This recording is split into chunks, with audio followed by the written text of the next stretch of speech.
భారత్ పాక్ మధ్య ఈ యుద్ధ వాతావరణంలో భారత్ గెలిచిందనే చెప్పుకోవాలి. ఎందుకంటే ఒక పక్క పాకిస్తాన్ చేస్తున్న ప్రయోగాలన్నిటి కూడా భారత్ ఇక్కడ నావీ దళం కావచ్చు, అలాగే ఇండియన్ ఎయిర్ ఫోర్స్ కావచ్చు, మన ఆర్మీ సైన్యం కావచ్చు, అవన్నీ కూడా తిప్పికొట్టే ప్రయత్నం చేస్తారు. అన్నీ కూడా పాకిస్తాన్ ఈ జెట్స్ అన్ని కూడా నేలమట్టవు.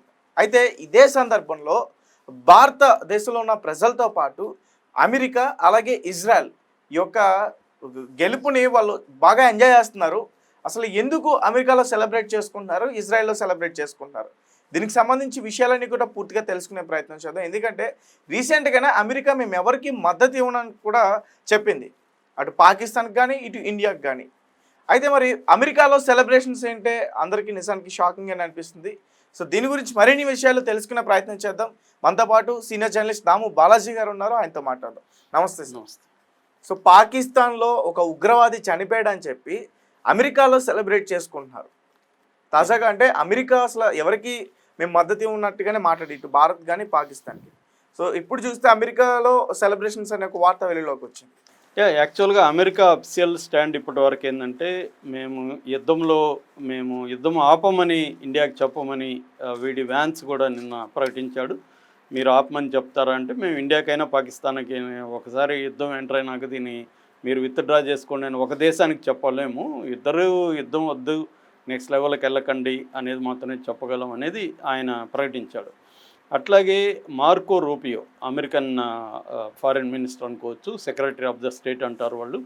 సో మార్కో రూపియో కూడా ఆల్రెడీ ఇరు దేశాల ఫారిన్ మినిస్టర్లతో టచ్లో ఉన్నాడు. మన జయశంకర్తో మాట్లాడుతున్నాడు. అట్లాగే అక్కడ ప్రధానమంత్రి షహబాజ్ షరీఫ్తో కూడా ఆయన మాట్లాడుతున్నాడు. సో అమెరికా స్టాండ్ క్లియర్గా ఏంటంటే ఓవరాల్గా ఇండియాకి ఫ్రెండ్లీగా అమెరికా ఉన్నా కూడా యుద్ధం పరిస్థితిలో ఒకవైపు అమెరికా వెళ్ళే పరిస్థితి లేదు. కాబట్టి అయితే అమెరికా కూడా పాకిస్తాన్ టెర్రరిజం వల్ల బాధిత దేశమే. ఒకప్పుడు అమెరికాకి అనుకూలంగా టెర్రరిస్టుల్ని సప్లై చేసింది పాకిస్తాన్. ఆఫ్ఘనిస్తాన్లో సోవియట్ యూనియన్ అమెరికా కొట్టుకుంటున్నప్పుడు సోవియట్ యూనియన్కి వ్యతిరేకంగా పాకిస్తాను అమెరికా వైపు నిలబడి అమెరికాకు టెర్రరిస్టుల్ని సప్లై చేసింది. తాలిబాన్, అల్ ఖైదా వాళ్ళతో సంబంధాలు పెట్టుకునింది, ఐఎస్ఐ వాళ్ళతో సంబంధాలు పెట్టుకునింది, ఇంకా రకరకాల సంస్థల ద్వారా చేసింది. సో ఈ నేపథ్యంలో అమెరికా కొంతవరకు భారత్తోనే మొగ్గు చూపిస్తుంది, కానీ అఫీషియల్గా అయితే అదేమీ చెప్పదు అలాగా. ఈ నేపథ్యంలో ఇప్పుడు ఒక వార్త వైరల్ అవుతుంది. ఇది ఒక ఇంట్రెస్టింగ్, ఎందుకంటే వారు జరుగుతున్న టైంలో అనేక కోణాలు మనకు ఉంటాయి, డిఫరెంట్ స్టోరీస్ బయటకు వస్తాయి. అవి పర్సనల్ స్టోరీస్ లాగా ఉంటాయి, కానీ వాటి వెనక కూడా సోషల్ బ్యాక్గ్రౌండ్ ఇవన్నీ ఉంటాయి. ఇప్పుడు ఒక అలాంటి స్టోరీ ఒకటి బయటకు వచ్చింది. అదేంటంటే అమెరికాలో, ఇజ్రాయిల్లో కొన్ని సెక్షన్ల మంది ప్రజలు సెలబ్రేట్ చేసుకుంటున్నారు. ఆపరేషన్ సింధూర్ని వాళ్ళు గొప్పగా చెప్పుకొని పోస్టులు పెడుతున్నారు. ఎక్స్లో మనం చూస్తే చాలా పోస్టులు ఆపరేషన్ సింధూర్ సక్సెస్ని వాళ్ళు మేము ఎంజాయ్ చేస్తున్నాం, we are celebrating, we are with India అని వాళ్ళు పోస్టులు పెడుతున్నారు. దీనికి కారణం ఒక జర్నలిస్టు, అమెరికాలో ఉన్న జర్నలిస్టు. ఈ జర్నలిస్టు బ్యాక్గ్రౌండ్ ఏంటి, అతనికి పాకిస్తాన్కు ఉన్న సంబంధం ఏంటి అనేది ఇప్పుడు మనం చెప్పుకున్నాం. ఈ జర్నలిస్టు పేరు డానియల్ పెరల్. ఈయన 2002లో పాకిస్తాన్లో వెళ్ళినప్పుడు పాకిస్తాన్ వాడు చంపేశారు. దీనికి బ్యాక్గ్రౌండ్ మళ్ళీ చెప్పుకోవాలంటే ముందు మనం మసూద్ అజర్ దగ్గరికి వెళ్ళాలి. నేను అతని బయోగ్రఫీ కూడా చెప్పాను. మసూద్ అజర్ ఎవడంటే జైష్-ఇ మొహమ్మద్ అనే ఒక సంస్థని 2000 సంవత్సరంలో పాకిస్తాన్లో స్టార్ట్ చేసిన వ్యక్తి. తనకి ఏం సంబంధం అంటే అతను అంతకుముందు హర్కత్ ఉల్ ముజాహిదీన్ అనే ఒక సంస్థలో పనిచేసేవాడు. అతను ఏంటంటే చిన్నప్పుడే మదరసాలో చదువుకున్నాడు. మదరసాలో అతనికి ఈ ఇస్లామిస్ట్ ఐడియాలజీ, అంటే ఇస్లాం రాజ్యాన్ని ప్రపంచవ్యాప్తంగా స్థాపించాలి అని ఒక ఐడియాలజీని స్కూల్లో నూరిపోశారు. వాళ్ళ నాన్న కూడా స్కూల్ హెడ్ మాస్టర్, ఇతన్ని వేరే కరాచీలో స్కూల్లో చేర్చారు. సో అక్కడి నుంచి అతను తయారయ్యాడు. ఆ తర్వాత 21 ఏళ్ళకి అతను ఈ ముజాహిదీన్, నేను చెప్పిన హర్కత్ ఉల్ ముజాహిదీన్ అనే ఒక తీవ్రవాద ఉగ్రవాద సంస్థలో చేరాడు. అక్కడ అతనికి బాడీ వీక్ కాబట్టి ఫిజికల్ ట్రైనింగ్ 40 రోజులు ఉంటేనే దాంట్లో చేర్చుకుంటారు. కానీ ఇతను ఫిజికల్ ట్రైనింగ్కి సరిపోయే బాడీ కాదు, బలహీనమైన బాడీ. అందుకని వాళ్ళు ఎక్సెప్షన్ ఇచ్చి ఇతనికి ఒక పత్రిక చూసుకునే బాధ్యత అప్పగించారు. ఇతనికి బ్రెయిన్ బాగా మంచి ఆరేటరు, అంటే ఉపన్యాసాలు ఇవ్వగలడు, ఎదుటోళ్ళ బ్రెయిన్ వాష్ చేసి తన అనుకున్న దాన్ని వాళ్ళ బ్రెయిన్లోకి చొప్పించగలిగిన తెలివితేటలు ఉన్నాయి ఇతనికి. సో ఇతన్ని లండన్ పంపించారు టెర్రరిస్ట్ యాక్టివిటీస్ కోసం.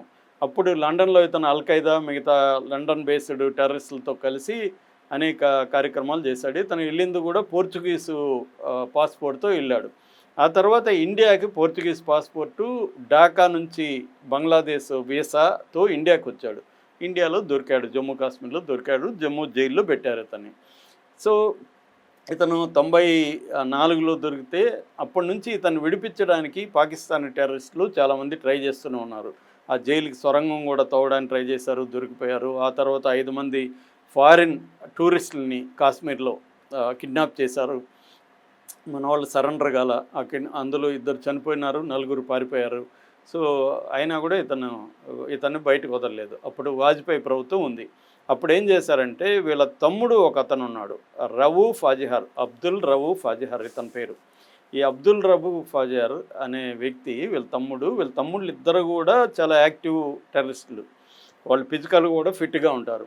ఈ అజహర్ అనేవాడు మిగతా టెర్రరిస్టులతో ప్లాన్ చేసి మన విమానాన్ని హైజాక్ చేశారు. 1999లో K-814 విమానం పేరు. ఇది ఇండియన్ ఎయిర్లైన్స్ది. కాట్మండ్ నుంచి ఢిల్లీ వస్తుంటే కాట్మండ్లో వీళ్ళు ఎక్కి ఆ విమానాన్ని హైజాక్ చేసి కాందహార్ తీసుకెళ్ళిపోయారు. 99లో అక్కడ తాలిబాన్ ప్రభుత్వం పాకిస్తాన్కి అనుకూలంగా ఉంది కాబట్టి వీళ్ళకి అక్కడ వాళ్ళు హెల్ప్ చేశారు. దాంతో వాజ్పేయి ప్రభుత్వం దాదాపు 7 రోజులు వాళ్ళతో చర్చలు జరిపింది, కానీ వాళ్ళు తలగ్గలేదు. 155 మంది ప్రయాణికులు ఉన్నారు, క్రూ అండ్ ప్రయాణికులు. సో వాళ్ళ ప్రాణాలని దృష్టిలో పెట్టుకొని వాజ్పేయి ప్రభుత్వం నిర్ణయం తీసుకుంది ఇతను వదిలేయాలని. ఇతను ప్లస్ ఇంకొక 4 టెర్రరిస్టులని వదిలేయమనేది వాళ్ళ డిమాండ్. ఇతన్ని వదలొద్దు, ఎవరిని ఈ మసూద్ అజర్ని వదలొద్దు అనేది మన వాళ్ళు చాలామంది చెప్పారు. ఇప్పుడు అజిత్ దోవల్ కూడా చాలా గట్టిగా చెప్పాడు. Jammu Kashmir police chief DGP చెప్పాడు. తర్వాత చాలామంది రాజకీయ నాయకులు కూడా వ్యతిరేకించారు, ఇతన్ని వదలడం చాలా డేంజర్ అని. కానీ వదలక తప్పక వదిలేశారు. ఎప్పుడైతే వదిలేశారో ఇతను పోయి పాకిస్తాన్లో జైషే ఈ మొహమ్మద్ అనే ఒక సంస్థ, అంటే ఆర్మీ ఆఫ్ ద మొహమ్మద్ దాని పేరు, దాన్ని స్థాపించి 2001లో మన పార్లమెంట్ మీద దాడి చేశారు, 2016లో పఠాన్కోట్ మీద దాడి చేశారు, 2019లో పుల్వామా మీద దాడి చేశారు. ఇదంతా కూడా జైషే ఈ మొహమ్మద్ వాళ్ళు. వీళ్ళ తరపున ఇతను కమాండర్ అంటారు ఎవరిని, Masood Azhar founder commander, deputy commander వీడు రవూఫ్ అజర్ అనమాట. ఈ రవూఫ్ అజర్ బ్రదరు.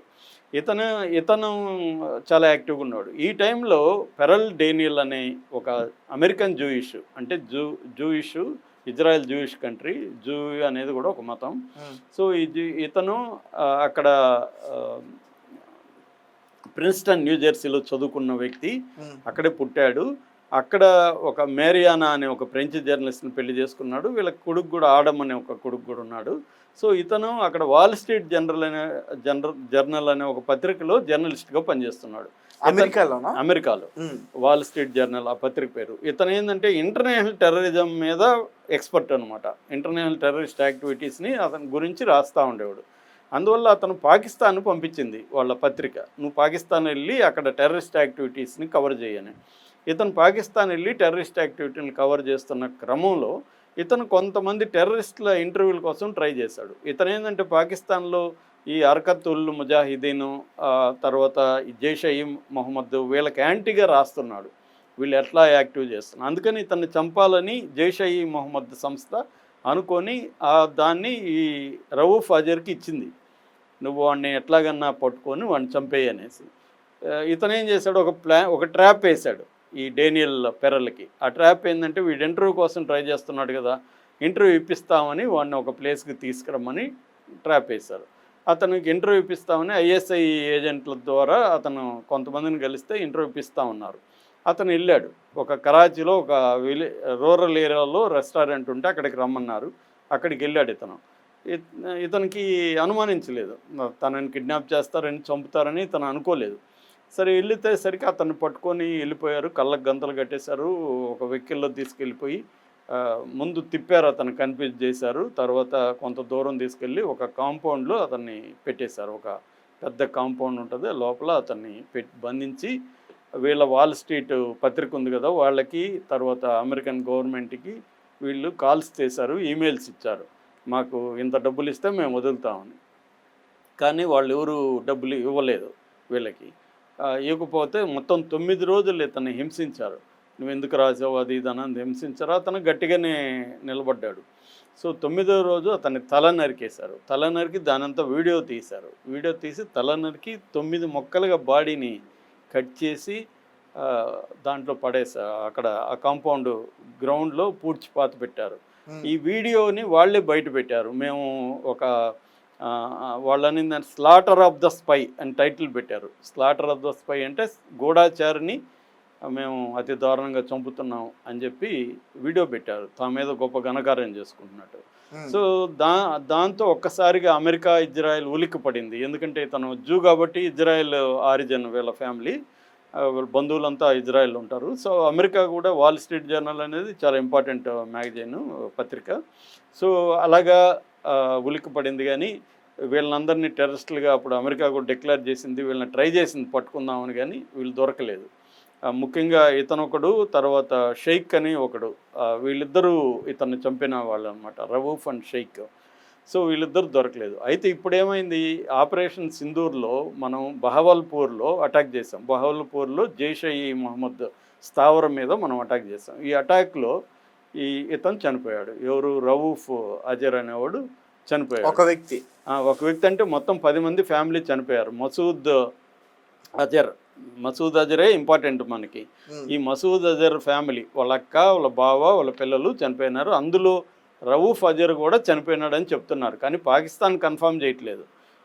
ఈవెన్ మసూద్ అజర్ కూడా కన్ఫర్మ్ చేయట్లేదు. మసూద్ అజర్ అయితే ఉర్దూలో ఒక లేఖ రాశాడు. అందులో మోడీని బెదిరించాడు, భారతదేశాన్ని బెదిరించాడు.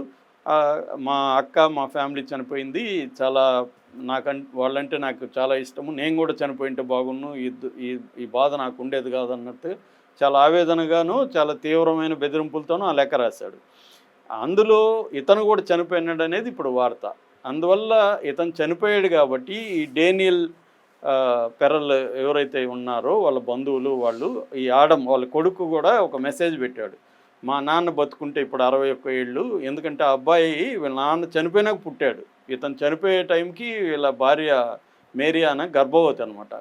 ఇతను చనిపోయినాక కొడుకు ఆడం పుట్టాడు. సో తండ్రి ముఖం కూడా అతను చూడలేదు. అందువల్ల అతను చాలా ఆవేదనగాను ఆనంద